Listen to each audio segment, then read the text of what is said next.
നമ്മൾ രണ്ടാഴ്ചക്ക് മുമ്പ് 2 അലിഗേറ്റർ പറഞ്ഞ് മേടിച്ചിട്ടുണ്ടായിരുന്നു ട്ടോ. അപ്പം മേടിച്ച ടൈമിന് നല്ല രീതിയിൽ തന്നെ ചെറുതായിരുന്നു. ഇപ്പം നല്ലൊരു സൈസ് കയറിയേക്കണോണ്ട് തന്നെ നമ്മൾ ഇട്ടേക്കണ ആ ഒരു അക്വേറിയത്തിൽ കൊള്ളാത്തൊരവസ്ഥ വന്നിട്ടാ. അങ്ങനെ നമ്മൾ ഒരു 1000 ലിറ്ററിൻ്റെ വാട്ടർ ടാങ്കിലോട്ട് മാറ്റാൻ പോവാണ്.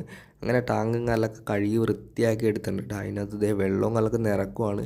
അങ്ങനെ വെള്ളവും കാലൊക്കെ നിറച്ചിട്ട് പിറ്റേ ദിവസം നമ്മുടെ അലിഗേറ്റർ തന്നെ പിടിക്കാൻ പോവാട്ടോ. അങ്ങനെ ദേ നമ്മുടെ അലിഗേറ്റർ തന്നെ കാലൊക്കെ കണ്ടില്ലേ, രണ്ടുപേരും നല്ല ആക്റ്റീവാണ്, നല്ല സൈസും കയറിയിട്ടുണ്ട്. അത് കൂടാതെ അവരുടെ ബോഡി കയറിയിരിക്കുന്ന ആ ഒരു കളറേഷൻ കണ്ടില്ലേ, അത് നല്ല പക്കയായിട്ട് തന്നെ കയറിയിട്ടുണ്ട് കേട്ടോ. നമ്മൾ കൊടുക്കുന്ന ഫുഡിൻ്റെ ആട്ടോ ഇതിനെല്ലാം കാരണം. അപ്പോൾ എന്തൊക്കെ ഫുഡാന്ന് വെച്ചാൽ മെയിനായിട്ട് നമ്മൾ ലൈവ് ഫുഡ് കൊടുക്കും, ചെമ്മീൻ കൊടുക്കും, ചിക്കനും കൊടുക്കും കേട്ടോ.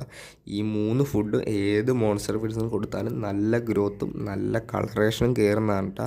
അപ്പോൾ നിങ്ങൾക്ക് വേണമെങ്കിൽ ചിലവ് ചുരുക്കിയിട്ടും എന്താ പറയുക ഫുഡൊക്കെ കൊടുക്കാവുന്നതാണ്. അത് എന്തൊക്കെയാണെന്ന് വെച്ചാൽ നമ്മുടെ മണ്ണീര കൊടുക്കാം, ഗ്രാസ് വാപ്പർ കൊടുക്കാം, അങ്ങനെയൊക്കെ ഫുഡ് കൊടുക്കാവുന്നതാണ്.